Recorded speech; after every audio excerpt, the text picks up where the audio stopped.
चलो बताओ भाई, प्रीवियस टॉपिक क्या था? इम्पल्स हुआ था, कुछ क्वेश्चन भी हुए होंगे उसके एक दो। अच्छा, मोमेंटम भी हो चुका है, लीनियर मोमेंटम है ना, संवेग। अब बात करते हैं रेखीय संवेग संरक्षण का नियम।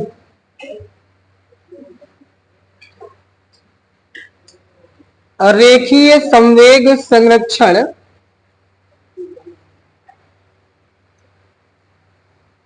का नियम क्या होगा?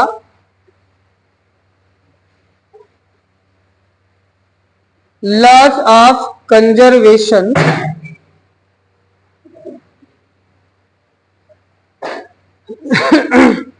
Linear momentum.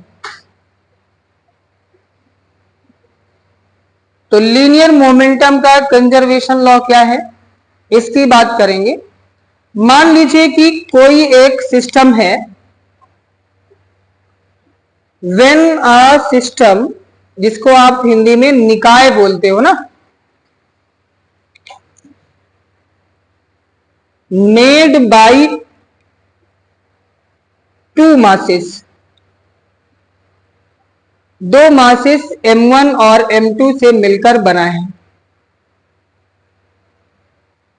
जिसकी velocity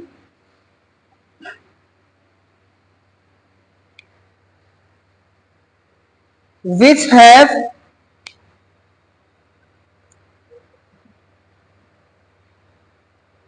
velocities v1 and v2 move in it।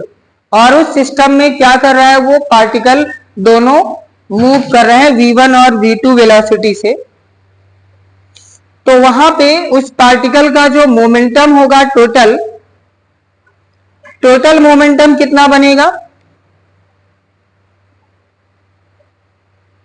Means कुल संवेग,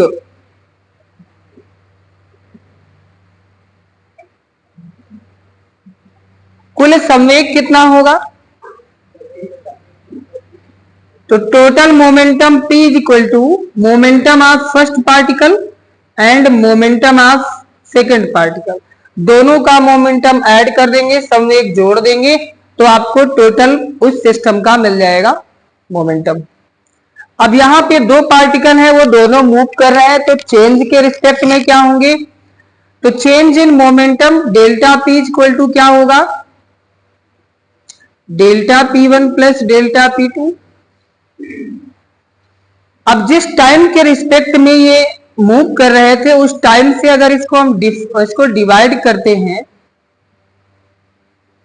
तो delta P1 upon delta T and delta P2 upon delta T। आपको मालूम है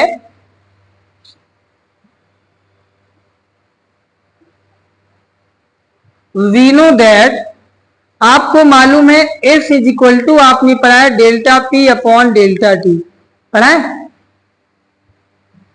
the rate of change of momentum is equal to force, पढ़ा है ना। संवेग परिवर्तन की दर को क्या कहते हैं? बल कहते हैं। हो गया। तो इस प्रिंसिपल के अकॉर्डिंग आप बताइए, यहां से delta P by delta T is equal to, ये हमारा फर्स्ट पार्टिकल पर जो मोमेंटम का रेट है वो फर्स्ट फोर्स हो गया, और नेक्स्ट क्या होगा? F2 हो गया। तो delta P by delta T, ये F1 प्लस F2, ये दोनों पार्टिकल पर इतना इतना फोर्स डिस्ट्रीब्यूट था अलग अलग। अब दोनों पार्टिकल एक ही सिस्टम के हैं, तो टोटल फोर्स कितना होगा? हमने F मान लिया, दैट इज एक्सटर्नल फोर्स, जो बाहर से लगाया गया था फोर्स। अब आपको मालूम है according to laws of conservation of linear momentum, इस लॉ में क्या बोला जाता है? But according to this law, ये लॉ क्या कहता है कि if external force is equal to zero, अगर निकाय पर कोई बाह्य बल कार्य ना करे, एक्सटर्नल फोर्स क्या हो जाए? जीरो हो जाए, तब उस पार्टिकल का जो लीनियर मोमेंटम होता है, रेखीय संवेग, वो संरक्षित रहेगा, मींस कांस्टेंट रहेगा। कैसे इस चीज को निकालना भी है आप यहां पे रख दीजिए। तो delta P upon delta T is equal to कितना हो जाएगा, 0। अगर यहां पे हम देखें डिफरेंशिएटिव फॉर्म में, तो dp बाई dt 0, तो p इज इक्वल टू कितना होगा, अगर इसको इंटीग्रेट किया जाए तो p इज इक्वल टू क्या बनेगा, कांस्टेंट बनेगा। dp बाई dt 0 है तो ओनली p क्या होगा, ये कांस्टेंट हो जाएगा, मींस टोटल मोमेंटम क्या हो गया, कंजर्व हो गया, संरक्षित हो गया। ये हो गया लीनियर मोमेंटम का कंजर्वेशन लॉ हो गया। नोट करिए, अब इस पर हम बात करते हैं। अगर हम आपके पास दो पार्टिकल है और दो पार्टिकल साथ साथ चल रहे हो या अपोजिट डायरेक्शन में चल रहे हो, तो क्या फार्मूला निकलेगा, क्या कंडीशन होंगी, जिसको आपने पढ़ा होगा दो पिंडों के लिए रेखीय संवेग संरक्षण का नियम, कोलिजन फॉर्म में संघट्ट पढ़ा होगा आपने। नोट करिए इसको फटाक से। बात करते हैं दो कणों के लिए।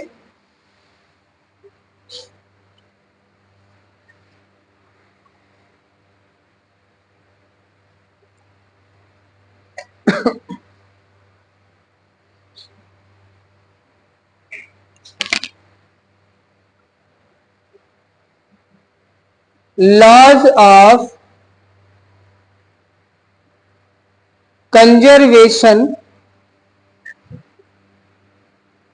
Of linear momentum for two particle, या फिर हम दो बॉडीज कह लेते हैं, फॉर टू बॉडीज, दो पिंडों के लिए रेखीय संवेग संरक्षण का नियम क्या होगा।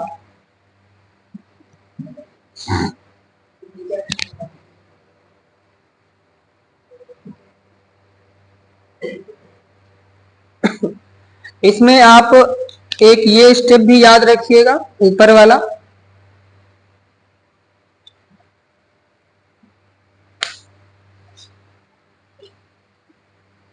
चले देखिएगा,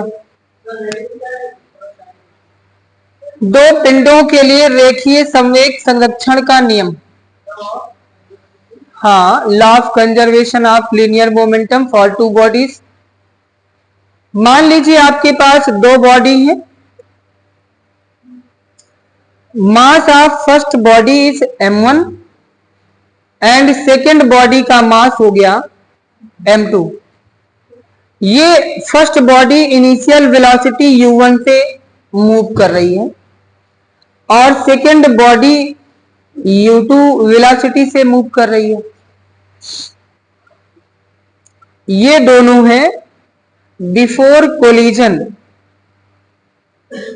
मीन्स टकराने से पहले। तो दोनों बॉडीज का मोमेंटम अलग अलग होगा। अगर यहां हम बात कर लेते हैं, if u1 is greater than u2, first body की initial velocity is greater than the second body की वेलोसिटी u2 से u1 ज्यादा है, तो निश्चित तौर से ये आगे जाकर के इसको हिट करेगा, टकराएगा। अब ये दोनों पार्टिकल आपस में हिट करेंगे, mass of first and mass of second particle. अब जब टकराएंगे तो दोनों के वेलोसिटी क्या होंगी, चेंज होंगी। फर्स्ट पार्टिकल सेकेंड पार्टिकल को हिट करेगा तो इसका जो velocity final initial velocity u2 है, चेंज हो जाएगा, और फर्स्ट बॉडी का वेलोसिटी u1 ये भी चेंज हो जाएगा। तो चेंज होने के बाद जो वेलोसिटी मिलेंगी वो हो जाएंगी फाइनल वेलोसिटी। अब निश्चित तौर से आप देख रहे हो कि फर्स्ट बॉडी दूसरी वाली बॉडी को हिट कर रही, तो ये और तेज हो जाएगी और ये पीछे की ओर मूव करेगी। तो हम कह सकते हैं ये v1 वेलोसिटी से बैकवर्ड डायरेक्शन में मूव होगी और ये आपकी फाइनल वेलोसिटी v2 से आगे बढ़ेगी। ये है एट कोलिजन,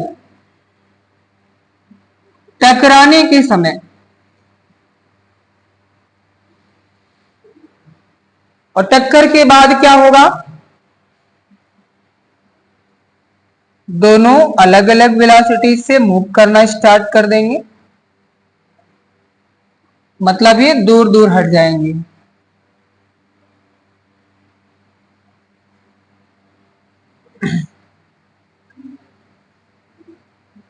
ऐसा तो ही तो होगा तीनों कंडीशन में, टकराने से पहले, टकराने के टाइम और टकराने के बाद।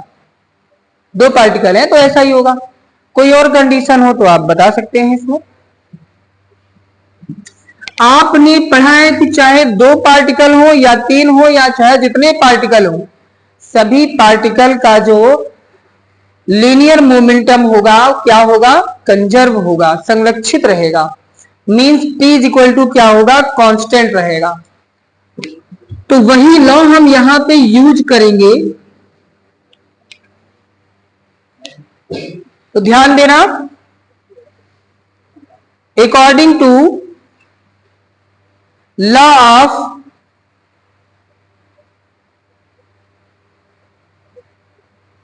Conservation of linear momentum,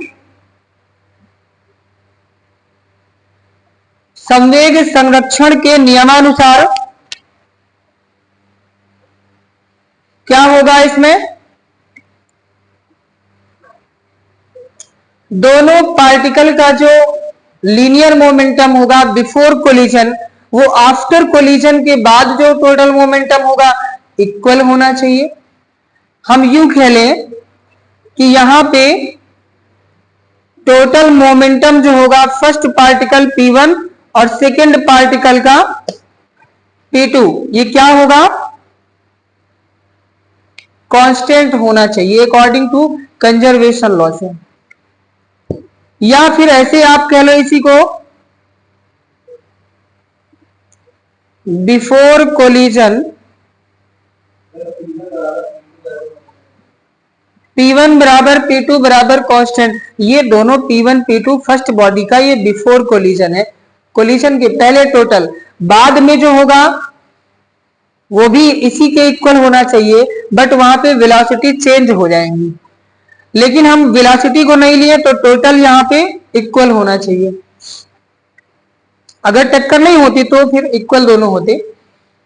before collision linear momentum is equal to क्या होगा, ऐसे भी बोल सकते हो आफ्टर कोलिजन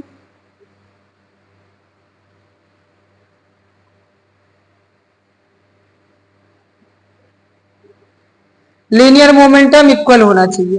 तो बताइए कोलिजन के पहले कितना होगा, फर्स्ट पार्टिकल का linear momentum m1 u1, formula होता है ना P is equal to mv होता है, mass into velocity.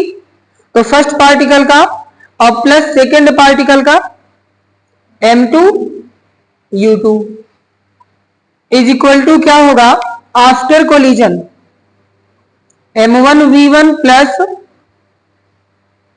m2 v2। इसी को हम लिख सकते थे, इसी पूरे को हम लिख सकते हैं m1 v1 या m1 u1 plus m2 u2 is equal to constant, ऐसे भी लिख सकते थे। यहां पे लिखा नहीं m1, तो आप डायरेक्ट लिख सकते हो mv, लेकिन ऐसे नहीं मालूम होगा, ऐसे तो आपका टोटल एक पार्टिकल के लिए हो जाएगा। तो ऐसे लिख सकते हो mu फर्स्ट पार्टिकल और mu सेकेंड पार्टिकल, दोनों का मोमेंटम क्या होगा, कांस्टेंट रहेगा। हमें मेन इस रिजल्ट से मतलब है, इसको आप ध्यान रखिएगा। अब यहां से बात करते हैं जो न्यूमेरिकल के लिए कंडीशन बनेगी। फर्स्ट पार्टिकल के मोमेंटम को एक साइड कर लो, बिफोर और आफ्टर दोनों के, m1 u1 और इधर से m1 v1 ले आएंगे is equal to m2 v2 minus m2 u2। m1 यहां से कॉमन ले लेंगे, u1 minus v1 is equal to m2 v2 minus u2। आप देख रहे हैं यहां वेलोसिटीज का साइन चेंज हो गया। मीन्स इसको आप लिखना चाहोगे जैसे पहले यहाँ इनिशियल वेलोसिटी u है, बाद में फाइनल है, यहां भी ऐसा लिखना चाहो तो माइनस हम कॉमन ले लेंगे, u2 माइनस v2 हो जाएगा। तो ये कंडीशन आप ध्यान रखिएगा। इससे क्या मालूम हो रहा है कि अगर कोई दो बॉडी आपस में आके टकराएंगी तो उनका जो डायरेक्शन होगा चेंज हो जाएगा। माइनस साइन आ गया वेलोसिटीज के साथ में, तो यहाँ पे ये चीज तो हो गया है कि भैया हमारा ये दो बॉडीज के लिए लीनियर मोमेंटम का ये रूल हो जाएगा और डायरेक्शन चेंज हो जाएगी। नोट कर लीजिए इसको। चलिए इसके बाद एक दो क्वेश्चन करते हैं कुछ।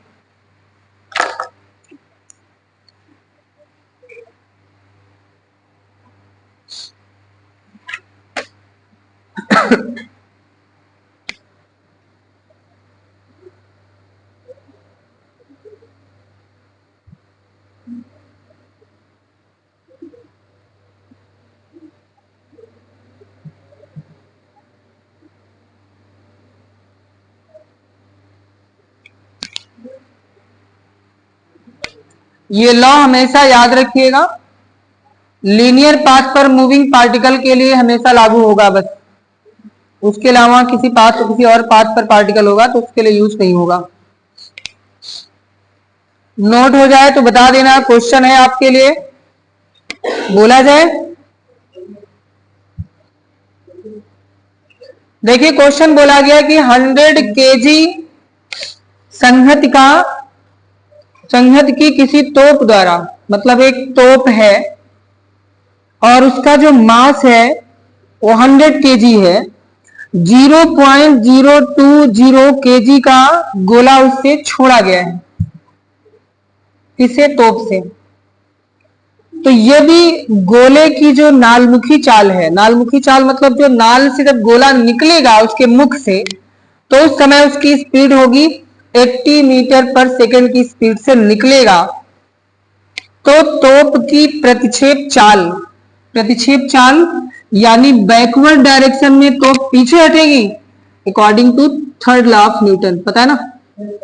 गोला आगे जाएगा तोप पीछे हटेगी, तो कितनी स्पीड से तोप पीछे हटेगी ये बोला गया।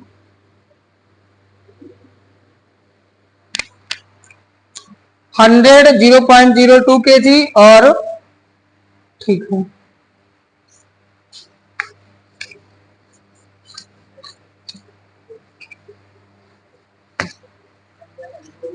देखिएगा, इफ मास ऑफ, किसका मास था, तोप का, तोप को कहा लिखे, तोपे लिखे हैं, टैंक लिख दे, मास ऑफ टैंक। वैसे तोप और टैंक में डिफरेंस होता है, कैनन, कैनन उसको नहीं बोलते हैं। कैनन होते जो देखा होगा जमीन पे एक बंदूक रख के फायर करते, पाइप जैसी बंदूक होती है, एक स्टैंड लगा होता है नीचे, और उससे जब पुश करते हैं जब गोला आगे होता है पूरी मशीन फटती है, वो भी एक तरह से लॉन्चर होता है। तो अब तो तोप है नहीं आजकल, तोप पहले होती थी, देखना हो तो झांसी किले पे देख के आइए, वहां अभी रखी हुई है। मास ऑफ टैंक कितना बोला गया था, 100 केजी का टैंक है mass, and mass of tank bomb लिख देते हैं, कितना है 0.020 केजी है। उसके बाद क्या है, आफ्टर हिटिंग, ठीक है नहीं बोला गया था, चलो ठीक है, हाँ ठीक है। तो वहां पे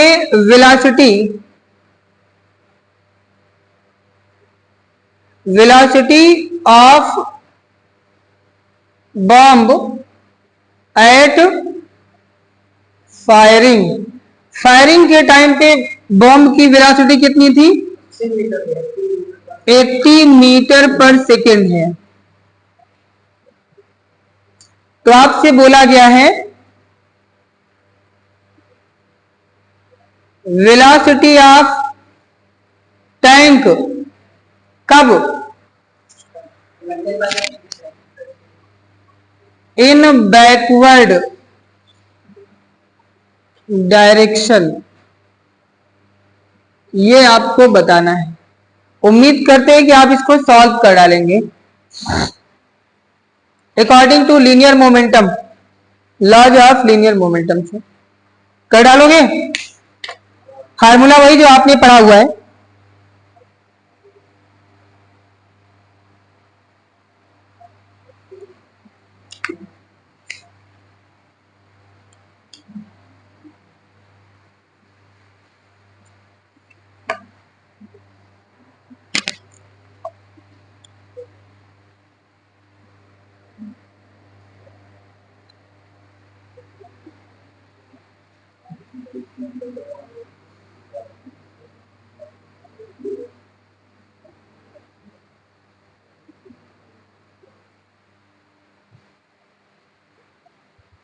किसी का हो गया?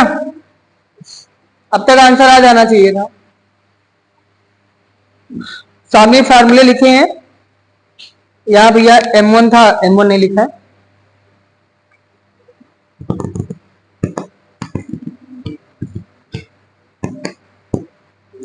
आपको मालूम है M1 V1 plus M2 V2 is equal to constant होता है।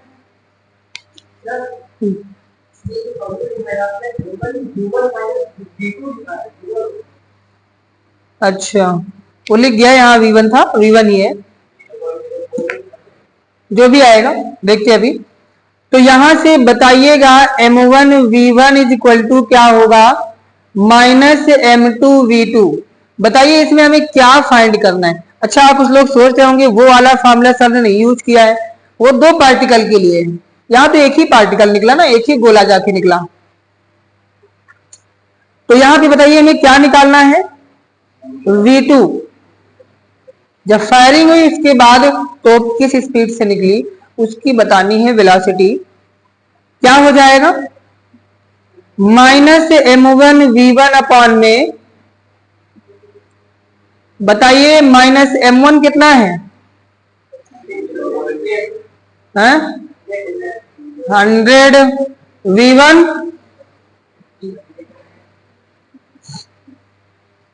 सोच समझ कर वैल्यू बोलिएगा। ये 100 क्या है? ये 100 किसका मास है? टैंक का है, और टैंक की वेलोसिटी बतानी है, यानी 100 क्या हो गया? M2 हो गया। तो फार्मूला जो बना है उसको दिमाग में रखिए, कौन किसकी बात कर रहा है।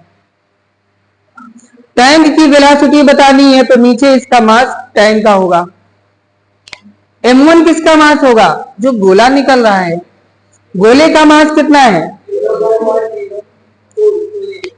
आगे जीरो लिखने का कोई मतलब नहीं है। V1 कितना है?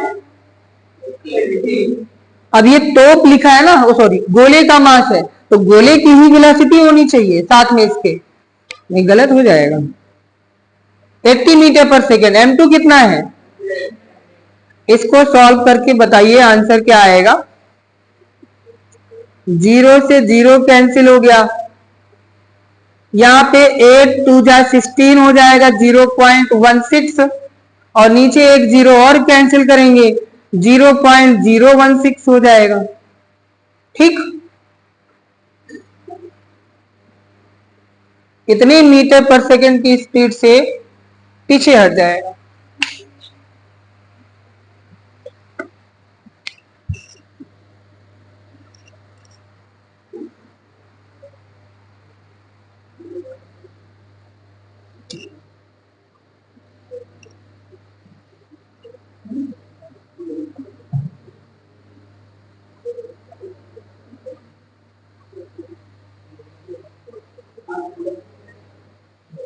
हो गया। नेक्स्ट क्वेश्चन सुनिएगा। बोला गया है कि एक लैब है और लैब में एक प्रैक्टिकल हो रहा है। उस प्रैक्टिकल में एक न्यूक्लियस को लिया गया जो रेस्ट में है, एक नाभिक है जो विराम में है, विरामावस्था में है। बोला गया है कि ये न्यूक्लियस दो छोटे न्यूक्लियस में ब्रेक होता है, टूट जाता है। तो आपको ये प्रूफ करना है, proof that the product of both particle in opposite direction, जो प्रोडक्ट होंगे, जो मोमेंटम मिलेंगे, वो अलग अलग डायरेक्शन में होंगे, यानी अपोजिट डायरेक्शन में होंगे। ये प्रूफ करना है। जैसे मान लो ये पेन है, यहां जैसे दो पार्टिकल में ब्रेक होता है, ये ऑटोमेटिकली मान लो ब्रेक हो जाए, तो ब्रेक होने के बाद किस तरफ जाएगा? आपको जाहिर सी बात मालूम, ये ऐसे ही जाएंगे अपोजिट डायरेक्शन में। ये आपको पता है, लेकिन इसको प्रूफ करना है।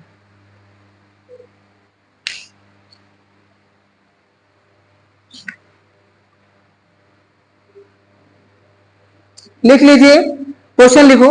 इन a lab,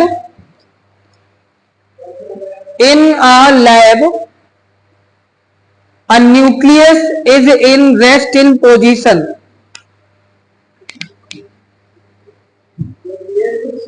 is in rest in position, rest in position, then after fission, after fission, fission मतलब विखंडन, after fission product are move in opposite direction, product is move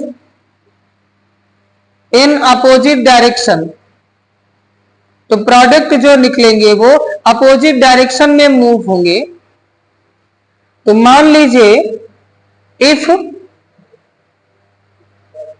masses of two nucleus, जो दो नए nucleus बनेंगे, उन दोनों के क्या होंगे मास?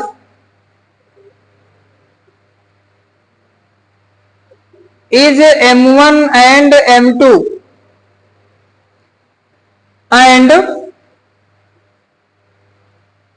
वेलोसिटीज क्या होंगी? v1 and v2। लेट कर लिया। हेंस अकॉर्डिंग टू किसके? Law of conservation of momentum, direct लिखो लॉ ऑफ मोमेंटम,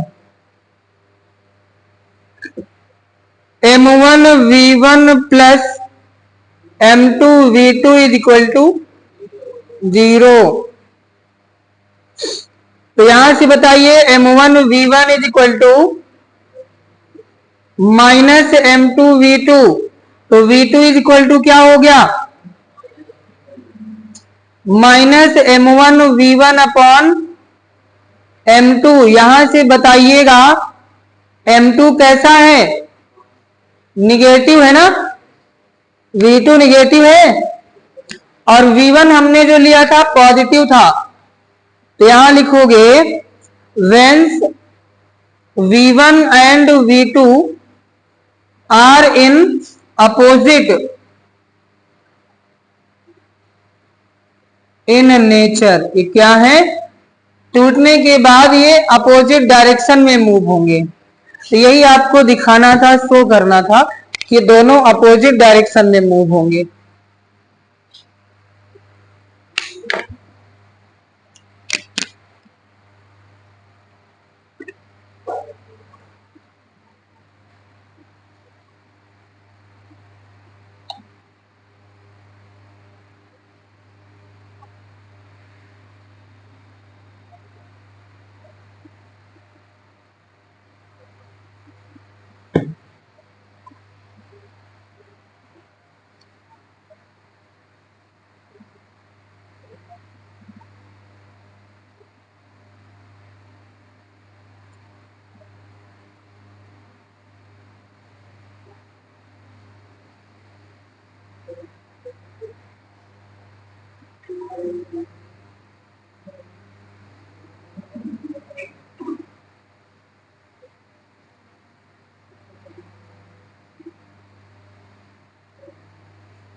एक मिनट रुक जाओ भाई, जरा टॉपिक अपलोड कर दे, नहीं तो भूल जाएंगे।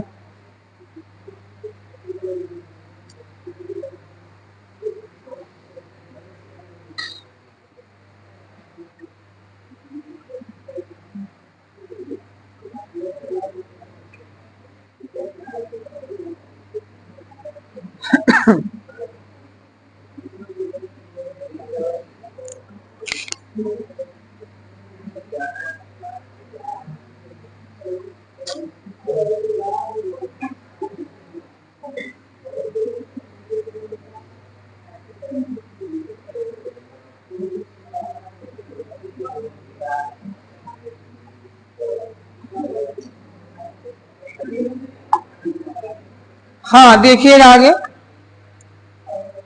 ये हो गया न्यूमेरिकल हो गया। चलिए इसके बाद नेक्स्ट टॉपिक पढ़ते हैं। डाल दो वेट इन लिफ्ट। लिफ्ट में आपको भार पड़ना है। हाँ, किसी पिंड का लिफ्ट में भार। हाँ, वेट इन लिफ्ट।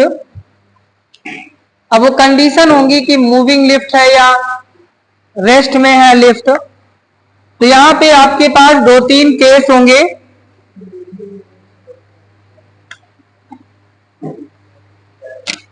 चलिए देखिएगा, एक तो है आपको बताना है, पढ़ा आप सबने है, आपको सिर्फ कंडीशन बतानी है। मान लीजिए लिफ्ट है और ये लिफ्ट में कोई व्यक्ति मान लीजिए खड़ा हुआ है। अब ये लिफ्ट में एक्सेलरेशन 0 है। अब बताइए ये किस कंडीशन की लिफ्ट होगी? ये क्या है? लीनियर मोशन के लिए, जब एक समान रूप से गतिमान होगी तो एक्सेलरेशन होगा ही नहीं इसमें। दूसरा है, अच्छा इन कंडीशन में याद रखना जो चीजें हैं उनको आप ध्यान रखोगे। मान लो ये व्यक्ति लिफ्ट पर खड़ा है तो इसका टोटल वेट नीचे की ओर होगा, ये तो सबको मालूम है, यूनिवर्सल है।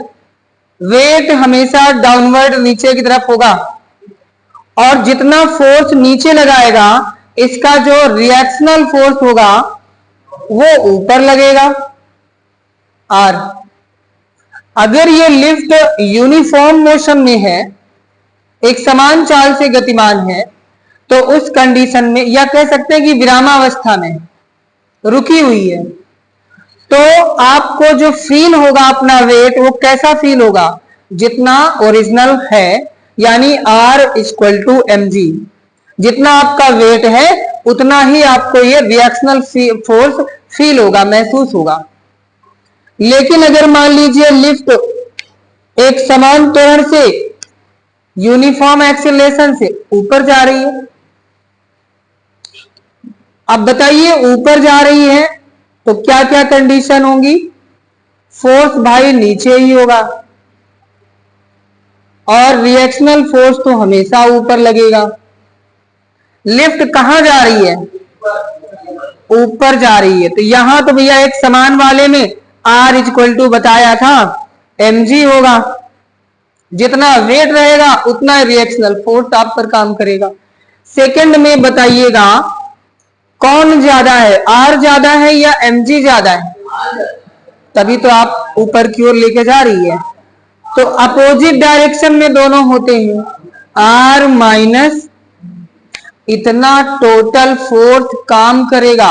अब बताइएगा अगर R आपके वेट के बराबर होता है और यहां R से कुछ यहां माइनस हो रहा है तो ऊपर जाते टाइम आपको कैसा फील होगा? आपको ज्यादा महसूस होगा। = टोटल फोर्स ma, जिसको स्यूडो फोर्स बोलते हैं। बढ़ेगा, सुनो पहले, नहीं इन्होंने जो बोला सही बोला है। इनकी कंडीशन इन्होंने ये बोला है केवल अगर हम R की बात करते, केवल रिएक्शनल फोर्स, तो R = क्या होता? ma + mg। आपके वेट में ma बढ़ गया होता जितना एक्सेलरेशन रहेगा, इन्होंने ये बोला है, आर बोला है, ये बोला इन्होंने। और ये तो कंडीशन ही बैलेंस कंडीशन की फोर्स है। जो टोटल फोर्स होगा वो किसके इक्वल होगा? आर माइनस एम जी के होगा। हमने पूछा था कि आप ऊपर जाओगे तो कैसा होगा? फोर्स बढ़ा हुआ महसूस होगा। तो ये है, कितना ज्यादा बढ़ जाएगा? आपके वेट mg के साथ में ma फोर्स बढ़ जाएगा, तो आपका वेट आपको बढ़ा हुआ महसूस होगा। आपको लगेगा हम भारी हो गए, या आपको लगेगा हमारे पैर ज्यादा लिफ्ट में दब रहे हैं, ज्यादा तेजी से दब रहे हैं, ऐसा लगे। अब बताइएगा थर्ड है, हाँ अब आप समझ गए हो, कंडीशन के अकॉर्डिंग समझ रहे हो। ले इसके पैर ज्यादा बड़े हो गए यहाँ पे। अब अगर मान लीजिए ये ए एक्सीलरेशन से लिफ्ट नीचे आ रही है, तो आप समझ गए होंगे क्या होगा? जो बगल में बना है उसका उल्टा हो जाएगा। अब यहां पे mg ज्यादा होगा r से, तो यहां होगा mg माइनस r, और r इक्वल टू mg ही होता है, याद रखना। इज इक्वल टू हो गया टोटल फोर्स, यानी यहां से अगर हम r निकालें तो बताइए r इक्वल टू क्या होगा? आपको इसमें लिफ्ट में पता है ना कि लिफ्ट नीचे आएगी और आप लिफ्ट में हो, तो आपको अपना वेट कैसा मालूम होगा? हल्का मालूम होगा। आपको लगेगा हम हल्के हो गए हैं। तो हल्के तो तब होंगे जब आपके वेट से कोई फोर्स कम हो गया हो, तभी तो हल्का महसूस होगा। देखो यहां माइनस होता है कि नहीं, तो R equal to M G minus M A हो जाएगा। देखो यहां से m कॉमन ले लेंगे। शॉर्टकट में फार्मूला आप यही यूज करना, जब लिफ्ट ऊपर से नीचे आ रही हो तो अगर आपसे पूछा जाए टोटल रिएक्शनल फोर्स कितना लगेगा, प्रतिक्रिया बल कितना लगेगा, तो R equal to M G minus A. क्यों? इसमें आपका वेट कम हो रहा है। और जब ऊपर जाओगे तो एक्सेलरेशन ड्यू टू ग्रेविटी के साथ में लिफ्ट का जो एक्सेलरेशन है वो ऐड हो जाएगा। जब ऊपर से नीचे आएगा तो घट जाएगा वही। चौथी कंडीशन है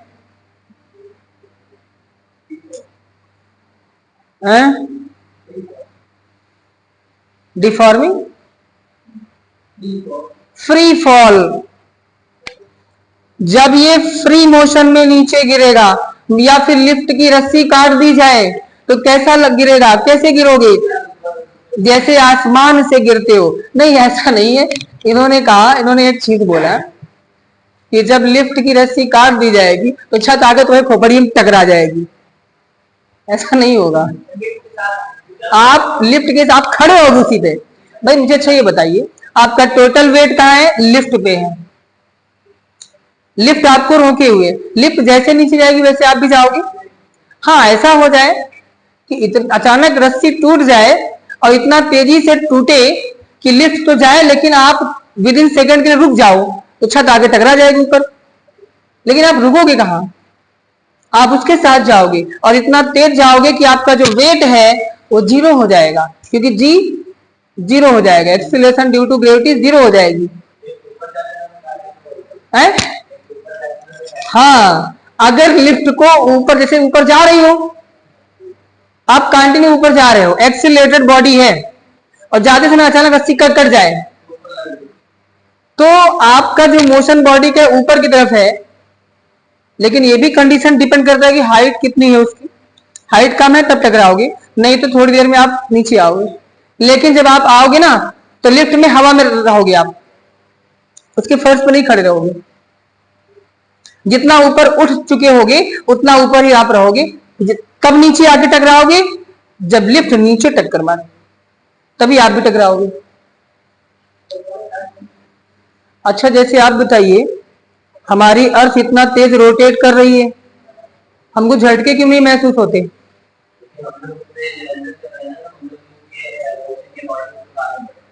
क्योंकि अर्थ यूनिफॉर्म मोशन में है। यूनिफॉर्म मोशन में, अगर यूनिफॉर्म मोशन में ना हो, एक्सीलरेटेड बॉडी हो, जैसे आप इसी मान लो ऐसी सड़क हो, जैसे फर्श नीचे है एकदम चिकनी, तो कहोगे साइज में झटके लगेंगे नहीं बिल्कुल भी। कैसे नहीं लगेंगे।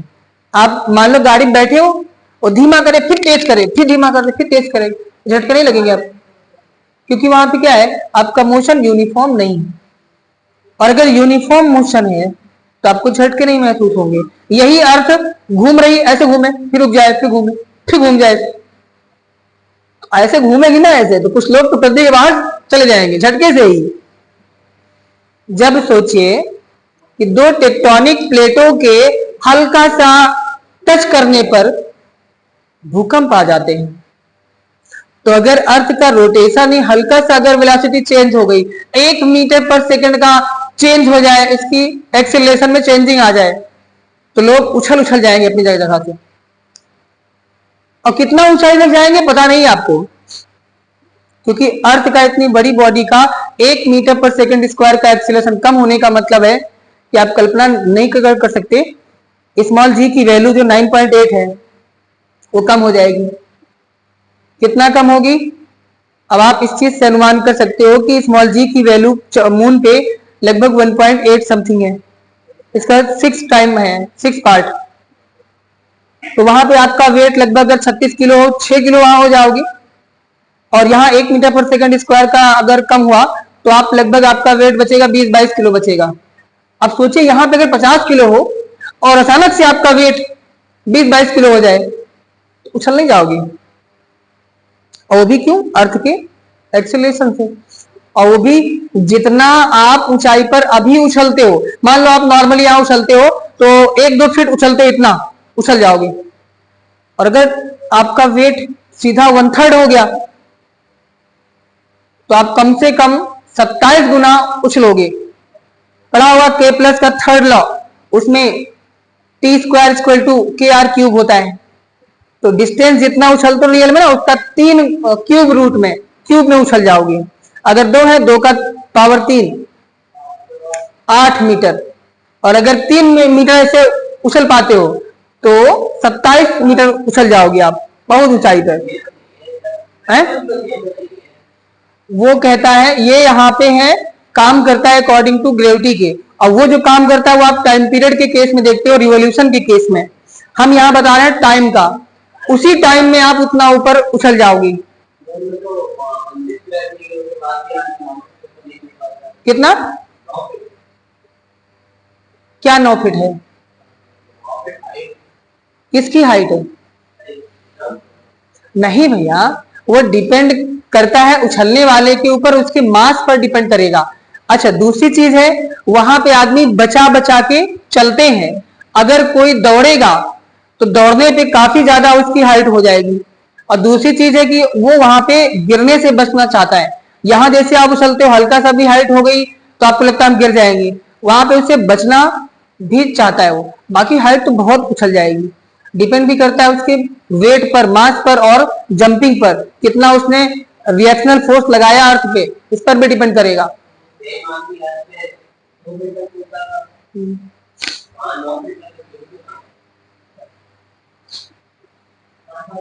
काम करता है भैया। अब ऐसा तो हम यहां नहीं दिखा सकते, वहां पे लेके चले तो आपको दिखाएं प्रैक्टिकली कितना आप उछल पाते हो। फिर वहां पे एक बार उछलोगे ना तो कान पकड़ लोगे, अब नहीं उछलेंगे। लेकिन उछलने का मन करेगा क्योंकि वहां पे चोट नहीं लगेगी आपको। चोट उतनी ही लगेगी जितना यहाँ 3 फीट उछलने पे लगती है आपको चोट, उतना ही वहां पे लगभग 27 मीटर उछलने पर भी गिरोगे तब इतनी चोट लगेगी। और दूसरी चीज क्या है, जीवन इतना वहां मुश्किल हो गया है, अगर मान लीजिए उछलते हो इस पर गिरते हो तो आपके मोमेंटम से जो वहां पे रेत है उछलेगी। इतनी बारीक रेत है कि वो हवा के पार्टिकल में, ऑक्सीजन के पार्टिकल में मिक्स हो जाती है, तो सांस लोगे तो पूरा रेत अंदर भर जाएगी, आप जी नहीं सकते वहां पे, इतना ज्यादा हल्की रेत है। चलिए आपके पास केस हो गए 4, इसको नहीं लिखा है। वेट हमेशा काम करेगा mg और रिएक्शनल फोर्स हो गया r। यहां पे आपको मालूम है अगर काट दी जाए डोरी को तो आप बताइए मोशन कैसा होगा, यूनिफॉर्म मोशन होगा, एक्सेलरेटेड होगा। लेकिन कौन सा एक्सेलरेटेड, ग्रेविटेशनल एक्सेलरेशन होगा। मींस क्या होगा, फ्री फॉल में क्या होगा, जी जीरो हो जाएगा। जी जीरो होने से mg क्या होगा, जीरो हो जाएगा। तो r इक्वल टू कितना होगा इस केस में, r इक्वल टू कितना होगा, a तो होगा नहीं यहां पे। याद रखना यहां पे आपको रिएक्शनल फील्ड जीरो महसूस होगा, यानी आपको लगेगा कि हम हवा में गिर रहे हैं, जैसे आसमान से छोड़ दिया जाए आपको, ऐसा फील होगा, आप वेटलेस हो जाओगे। चलिए यहां पे एक एक को हम करते हैं। वेट इन लिफ्ट, लिफ्ट में भार की बात करते हैं।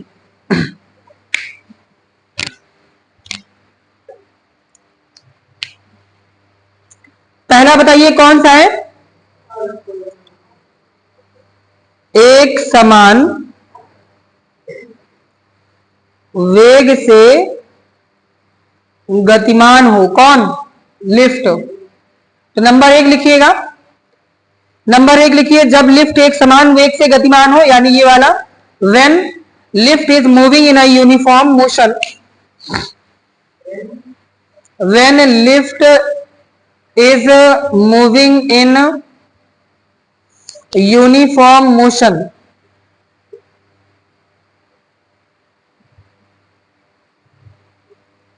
जब लिफ्ट एक समान वेग से गतिमान हो। पहला फिगर बनाना है और ये नोट का कर देना है।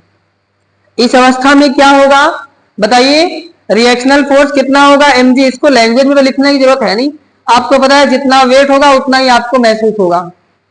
बढ़ा हुआ वेट कहां मालूम होगा, जब लिफ्ट ऊपर जाएगी तो आपको मालूम होगा, बस इतना नोट करना है। पहला फिगर बना के पहला इतना r equal to M G, और यह भी लिखना है इस कंडीशन में a क्या होगा, जीरो हो जाएगा। हो जाने पर point number 2,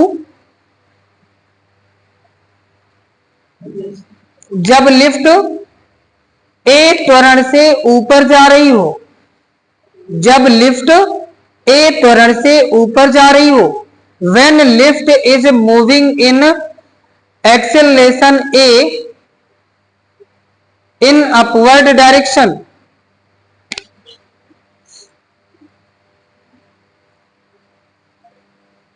when lift is moving in upward direction in small a acceleration।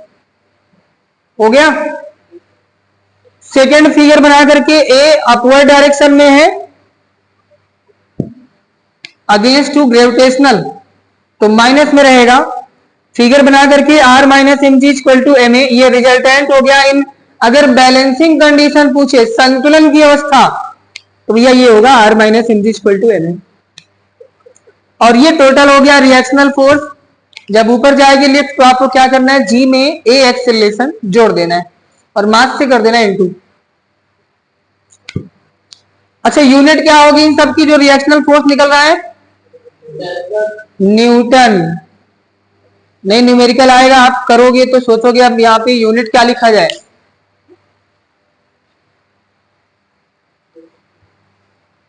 जिसका हो जाए थर्ड पॉइंट डाल देना, उसी का उल्टा। जब लिफ्ट ए त्वरण से नीचे की ओर गतिमान हो, जब लिफ्ट ए त्वरण से नीचे की ओर गतिमान हो,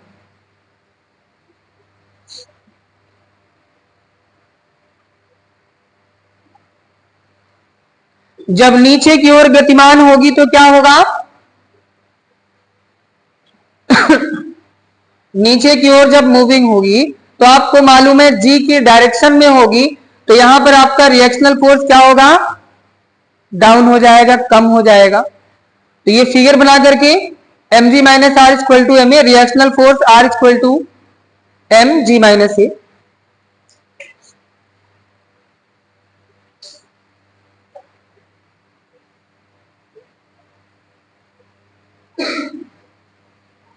इसके बाद फोर्थ पॉइंट,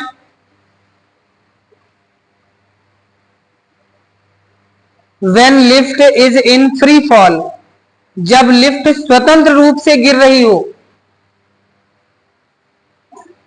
जब लिफ्ट स्वतंत्र रूप से गिर रही हो तब ये फोर्थ कंडीशन हो जाएगी। Acceleration due to gravity G equal to 0 हो जाएगा और आपका मास वेट इस कंडीशन में mg equal to 0, then resultant या reactional force r equal to 0, यानी भारहीनता का अनुभव होगा। इसमें ध्यान रखना, वेटलेस कंडीशन यही है।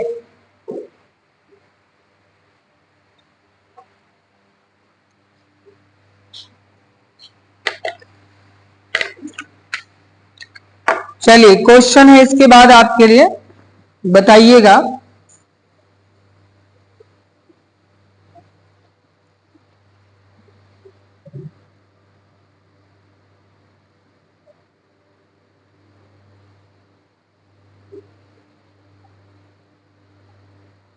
बोला जाए, दो क्वेश्चन है, दोनों एक जैसे ही हैं। एक क्वेश्चन बोलते हैं, दो क्या तीन क्वेश्चन सेम ऐसे ही है। देखिए क्वेश्चन क्या है, सुन लीजिए, किसको हम यहाँ पे रफली नोट करेंगे। क्वेश्चन बोला गया है 40 केजी संहत का एक बंदर है, 40 किलोग्राम का एक बंदर है, 600 न्यूटन का अधिकतम तनाव सह सकने योग्य कोई रस्सी पर चढ़ता है। मतलब एक रस्सी पर वो चढ़ना स्टार्ट करता है, जिस रस्सी की पावर इतनी है कि वो 600 न्यूटन का फोर्स झेल सकती है। इससे ज्यादा अगर फोर्स हो गया तो रस्सी टूट जाएगी। इतना मालूम हुआ। बोला गया है कि कुछ कंडीशन है, उन कंडीशन में से किसमें रस्सी टूट जाएगी, ये बोला गया है। कौन सी कंडीशन है जिसमें रस्सी टूट जाएगी? तो आपको तो मालूम है कि जब मंकी द्वारा लगाया गया जो फोर्स होगा वो 600 न्यूटन से ज्यादा होगा तो टूट जाएगी। वो बताना है क्वेश्चन में, जब क्वेश्चन होंगे। अभी कंडीशन दी गई है, 4 कंडीशन है, ध्यान देना। अब ये तो मालूम है, चढ़ना ऊपर की तरफ है, रस्सी ऊपर कहीं बंधी होगी। अच्छा आप बताइए, अगर नीचे उतरेंगे तो रस्सी पर ज्यादा फोर्स लगेगा कि चढ़ने पे ज्यादा रस्सी पर लगेगा? तो रस्सी टूटेगी कब, उतरने पे या चढ़ने पे? एक ये मालूम हुआ। अब आपको देखना है कि किस कंडीशन में टेंशन ज्यादा आएगा। तुम्हारा मालूम हो गया? हाँ, तुम बोल रहे जब नीचे उतरना स्टार्ट करेगा। देखो नहीं, वो रिएक्शनल फोर्स है, वो तब की बात है लिफ्ट की कंडीशन। यहाँ लिफ्ट नहीं है, बंदर खुद लिफ्ट बना हुआ है, वो खुद चढ़ रहा है। तो पहला क्वेश्चन है कि जब बंदर 6 मीटर पर सेकंड स्क्वायर के एक्सेलरेशन से ऊपर की ओर चढ़ रहा है, बंदर जब चढ़ेगा तो उसका एक्सेलरेशन है 6 मीटर पर सेकंड स्क्वायर का एक्सेलरेशन है। तब देखना है टूटेगी कि नहीं टूटेगी।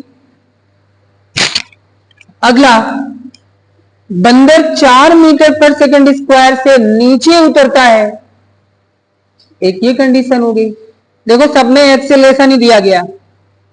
बंदर 5 मीटर पर सेकंड की एक समान चाल से ऊपर चढ़ता है। थर्ड में आपको वेलोसिटी दे दी गई, स्पीड दे दी गई 5 मीटर पर सेकंड।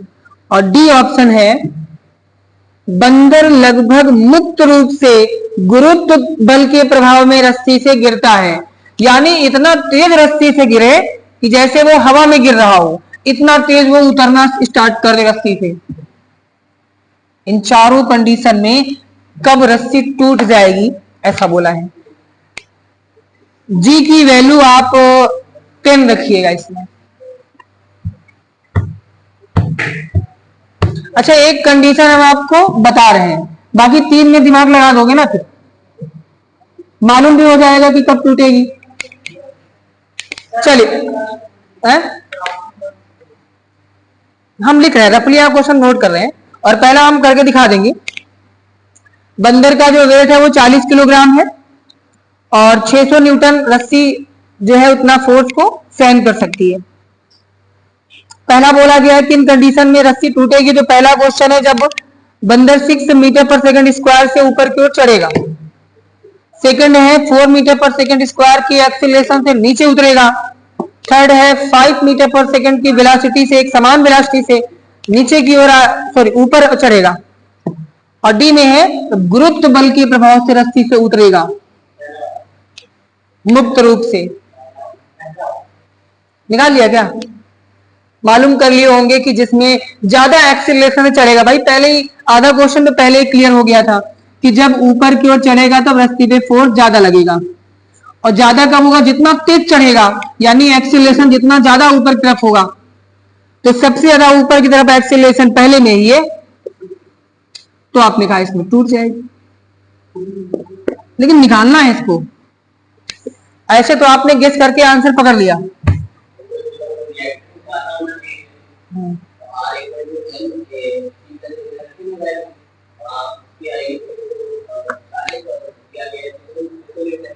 अच्छा, ठीक है, ठीक है। इसमें दिया है कि 600 न्यूटन बल पहले वाले में 6 मीटर पर सेकंड स्क्वायर से चढ़ने पर ज्यादा हो जाएगा, 640 हो जाएगा, तो रस्सी टूट जाएगी। बाकी लोग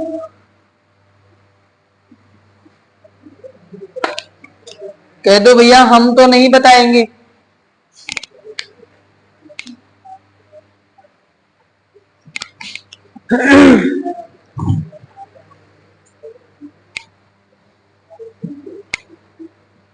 फार्मूले यही सब हैं, ऐसे ही लगेंगे। बस यहां लिफ्ट में रिएक्शनल फोर्स होता है, जो रस्सी आएगी तो वहां टेंशन आएगा, इतना अंतर होता है। चलते सब वैसे ही है।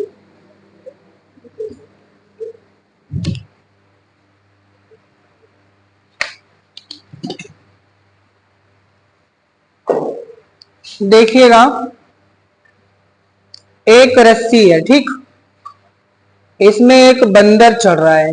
बंदर बना दो, ले बना दिया, ऐसे ही कैसे बनाए भगवान जाने, ले बना दिया बंदर, ठीक।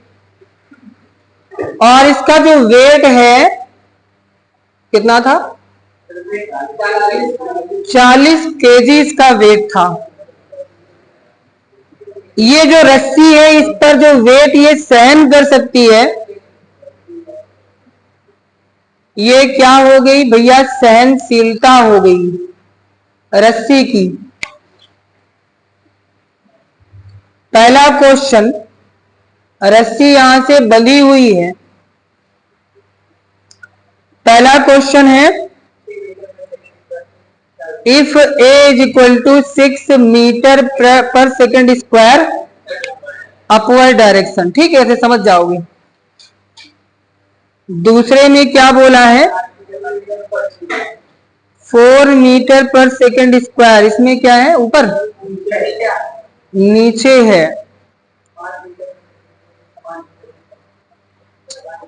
इफ, अच्छा, वेलोसिटी है 5 मीटर पर सेकेंड, कैसी है? यूनिफॉर्म मोशन है। और फोर्थ में क्या है?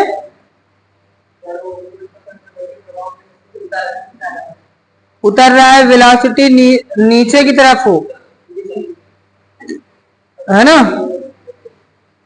कैसे हो? At G is equal to 0, जैसे लगे कि जी शून्य हो गया, इतना तेज से नीचे आए। इस शॉर्टकट में आप क्वेश्चन लिखा है, समझ रहे होंगे ऐसे। सॉल्यूशन में देखिए, जब वो ऊपर चढ़ेगा तो आपने कहा है कि फोर्स रस्सी पर ज्यादा लगेगा। लिफ्ट वाले में बताइए ज्यादा फोर्स किसमें फील हो रहा था? जब लिफ्ट स्मॉल ए त्वरण से ऊपर जा रही थी, तो ऊपर की कंडीशन में भैया ये अगर मान लो ऊपर चढ़ेगा तो इसमें टेंशन आएगा। तो क्या था? T इज इक्वल टू, वहां R is equal to M G plus A था ना, तो यहां पे T आ गया, जो रिजल्टेंट टेंशन होगा। इसको सॉल्व कर लोगे, पहला क्वेश्चन हो जाएगा ना। हाँ, लेकिन जब आता होगा तब बहुत जल्दी हो जाएगा, देखते ही आप आंसर पढ़ लोगे। क्वेश्चन ऐसे ही आते हैं, बहुत कठिन नहीं आते। देखो आपको पता है कि इतना टाइम पेपर में देता है कि विद इन सेकेंड में आपको आंसर निकालना होता है, तो ऐसा क्वेश्चन वो देगा ही नहीं कि जो 1 मिनट के अंदर ना हो पाए। वो ऐसा क्वेश्चन वहां डिजाइन होता ही है कि जिसका सॉल्यूशन 1 मिनट के अंदर आ जाए, ऐसा बनाते ही है। अगर कोई बहुत ज्यादा बड़ा क्वेश्चन देंगे ना तो इस पे सवाल खड़े हो जाएंगे, लोग ऑब्जेक्शन कर देंगे। सेकंड में बताइए, नीचे आ रहा है, नीचे के लिए क्या था, G माइनस ए था। और थर्ड में क्या था, तो टेंशन क्या होगा,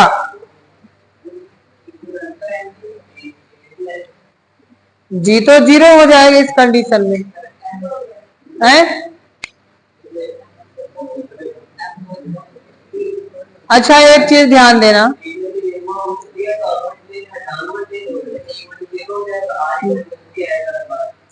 यहाँ पे देखना, अगर हम इसी से बनाए, नीचे वाली कंडीशन ये है ना, अगर यहीं से हम बनाए mg माइनस ए, तो नीचे वाली कंडीशन में जब वो फ्री फॉल मोशन में गिरेगा तो a जो होगा वो क्या हो जाएगा, g हो जाएगा। मीन्स a जो हमारा वो g हो जाएगा, तो g माइनस जी क्या होगा, तो डोरी में टेंशन 0 हो जाएगा, डोरी टूटबे नहीं करेगी। ठीक है, तो यहाँ पे डोरी नहीं टूटेगी। अब इनको भैया सॉल्व करके देख लो।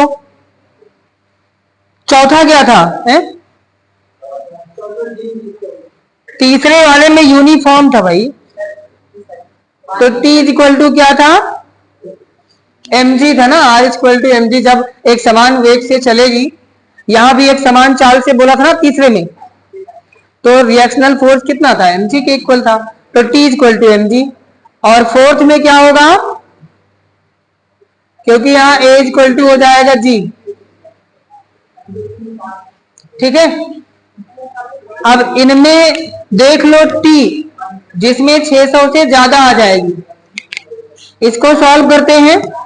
M कितना है, G हो गया 10, A कितना है, तो 10 प्लस 6 कितना हो गया 16, 16 4 जा, ये लो यही आ गया 640 न्यूटन ग्रेटर देन 600 न्यूटन। यहां लिख देना है, क्या होगी, डोरी टूट जाएगी। ऐसे इसमें सॉल्व करोगे, यहाँ G माइनस ए है तो 10 माइनस 6 करोगे आप 4 बचेगा, और यहाँ पे 4 गुणे 40 करोगे 160 आएगा। ये 160 आएगा, इसमें डज नॉट ग्रेटर देन 600, तो 600 से बड़ा नहीं है तो डोरी नहीं टूटेगी। और इसमें तो mg के इक्वल होगा, मीन्स 40 इंटू में 10 400, which is not greater than 600। हाँ किसमें, सेकंड में 240, जी की वैल्यू रखा था 10 माइनस 6 4, अच्छा 4 इसमें अलग दिया ना, हमने वही 6 ही माइनस कर दिया, हमको लगा 6 ही है। चलिए 4 करेंगे 6 आएगा, 24, ये हो गया। चारों के आंसर मालूम हो गए, डोरी किसमें टूटेगी आपको मालूम हो गया। ऐसे क्वेश्चन कर पाओगे। चलिए एक क्वेश्चन हम ओरल बोलते हैं, आपको बताना है ऐसा ही क्वेश्चन।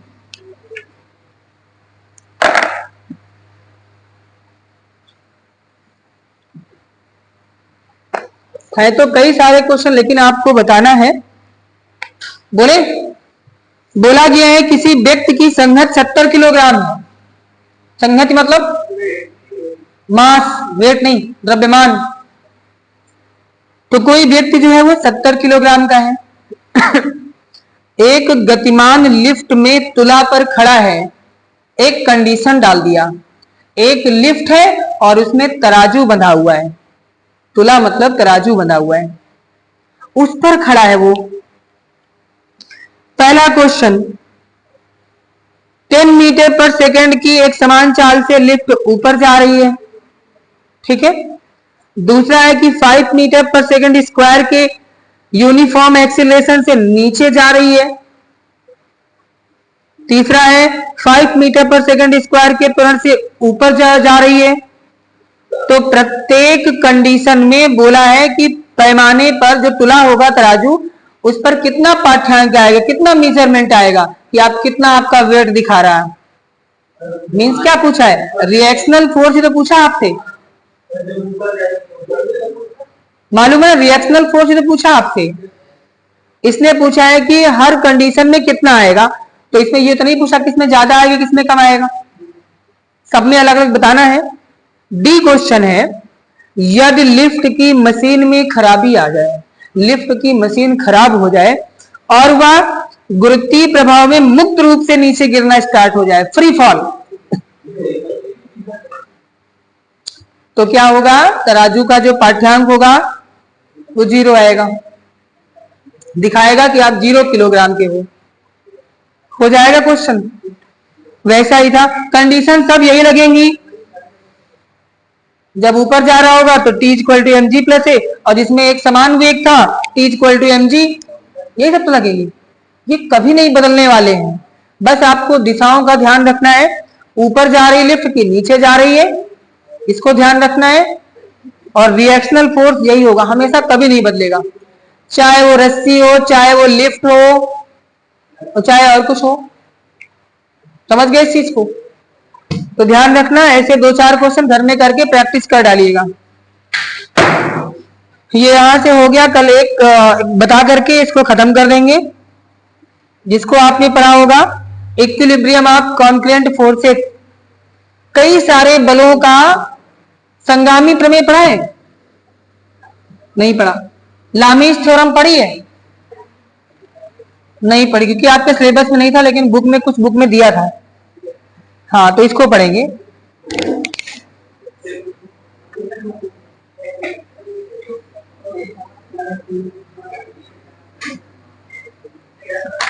चलिए ठीक है,